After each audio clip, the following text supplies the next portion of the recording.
يا صباح السعادة، ازيكم حبايبي؟ عاملين ايه؟ يا رب تكونوا بخير وبأفضل حال. طبعا كده بما اننا داخلين على موسم اجازات ومصايف، بنبقى محتارين في الفطار وعايزين حاجة تكون ايه للصيف كده سريعة وما نقعدش نقف كتير في المطبخ، وكمان الولاد يحبوها وتبقى طبعا ايه اقتصادية بالنسبة لنا، يعني ايه تبقى ايه مش مكلفة.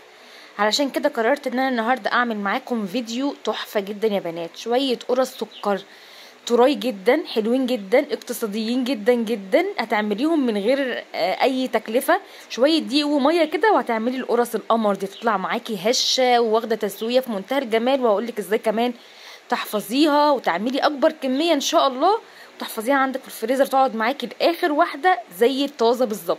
ما تنسيش تصلوا على في التعليقات وقولي لي بتتابعيني منين. اول حاجه انا عندي هنا انا هستخدم العجان. لو انت عندك ما عندكيش عجان طبعا تقدري تستخدمي ايدك، مفيش اي مشكله. عندي كوبايتين من الميه، وممكن حليب، ممكن زبادي، ممكن رايب، ممكن لبن قاطع، وممكن شرش اللبن. تمام. هحط عليهم نص كوبايه من السكر، وبالنسبه لي السكر ده معقول جدا. لو بتحبي انت الحاجه مسكره شويه ضيفي كوبايه الا ربع او كوبايه. هضيف عليهم معلقه كده تكون كبيره من الخميره علشان الجو حر. لو طبعا في الشتاء بنستخدم كميه خميره اكبر شويه علشان ايه العجينه تخمر معانا بسرعه. هقلبهم مع بعض، وبعد كده هضيف عندي كوبايه الا ربع من السمنه. ممكن تضيفي لحد كوبايه كوبايه الا ربع من السمنه او الزبده او الزيت او خليط ما بين الثلاث انواع، مفيش اي مشكله. هضيف عليهم كوبايه كيلو من الدقيق، اي نوع دقيق متوفر عندك مفيش اي مشكله. وهضيف عليهم كمان كان ايه معلقه صغيره من البيكنج باودر. هتخلي معانا القرص هشه جدا جدا، ودي كده زي محسن خبز يتحط للقرص، بيحافظ على انها تفضل طريه اطول فتره ممكنه معانا.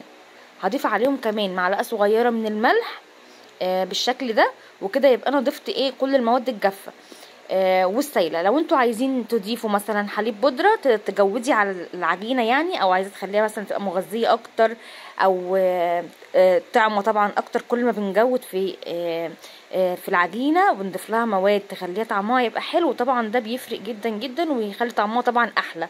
كده مش وحشه، ولكن طبعا لو هنستخدم حليب بدل الميه هيفرق جدا. لو هنستخدم زبادي هيفرق جدا جدا برضو. فعايزه اقول لكم يعني هي الميه ابسط حاجه ممكن تبقى موجوده، او تعتبروا كده ايه يعني اعتبروها قرص اخر الشهر. طبعا بنضيف المواد السائله. بنخلي نص كوبايه من الميه كده او الحليب او ايا كان اللي هتستخدموه على حسب ملمس العجينه. انا ضفت كوبايتين في الاول وحسيت ان هي محتاجه شويه معايا، فضفت كمان نص كوبايه من الميه، وطبعا الميه تكون دافيه. تمام. ضيفوها بالتدريج وانتوا بتعجنوا كده. ممكن تحتاجوها وممكن لا، ممكن تحتاجوا ربع كوبايه من الميه. المهم ان انا عايزه العجينه تبقى فيها تلزيقه بسيطه بالشكل ده. طبعا لسه هكمل فيها عجن، فالتلزيقه دي هتفك شويه، وعايزاها ما تبقاش ايه قاسيه، تبقى ناعمه وطريه. علشان القرص كل ما كانت ناعمه كل ما كانت مخدومه كويس في العجن، ومخدومه كويس ان هي ما تبقاش قاسيه معانا، كل ما هتطلع معاكي طريه جدا زي بتاعه الافران بالظبط.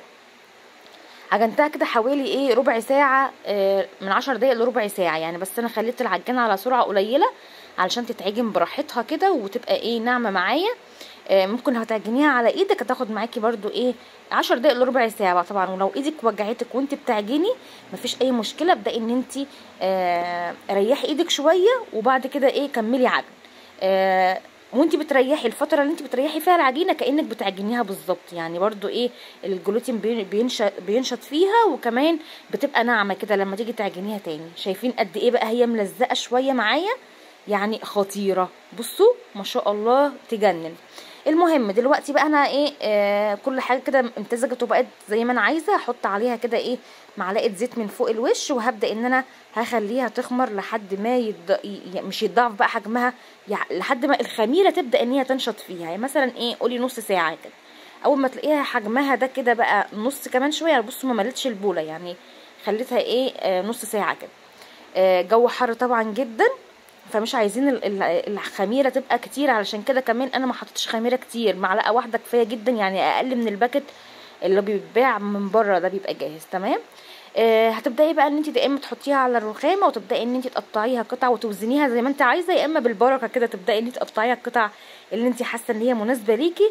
تقطعي كل الكميه، وبعد كده تبداي ان انت ايه غطيهم علشان وشهم ما ينشفش. انا كنت ببل ايدي زيت كده بسيط بعد ما خلصت تقطيع بتاعهم، وحطيت على وشهم تمام، علشان انا ايه يعني برضو ممكن انا سريعه شويه. هبدا ان انا هقطعهم الاحجام اللي انا عايزاهم وهحطهم، وهبدا ان انا بعد ما اخلص كل التقطيع هبدا من اول كوره انا قطعتها افرد فيها. هتكون خمرت معاكي شويه وهتكون سهل عليكي تفرديها، ما تخليهاش رقيقه قوي ومش تخينه قوي لان هي حجمها هيتضاعف لسه. هتبداي ان انت تحطيها في الصينيه، والصينيه مش مدهونه اي حاجه خالص، مفيش مشكله خالص، وتبداي ان انت افرديها وتسيبي ما بينهم مسافات شويه علشان لسه هيتضاعف حجمها. اما تخلصي كل السجات يعني كل الكميه تشكليها، انا علشان كنت مضاعفه الكميه فكنت بقطع شويه، قطعت نصهم ورجعت قطعت نصهم تاني. فعايزه اقول لك بقى اول ما يتضاعف حجمها كده وتخلصي التشكيل، هتاخدي اول صاج انت شكلتيه وتدخليه الفرن. بالنسبه بقى للتسويه، التسويه بتكون على درجه حراره 200 في الفرن، يعني بتاخدش وقت في الفرن من 20 ل 25 دقيقه بالكتير قوي.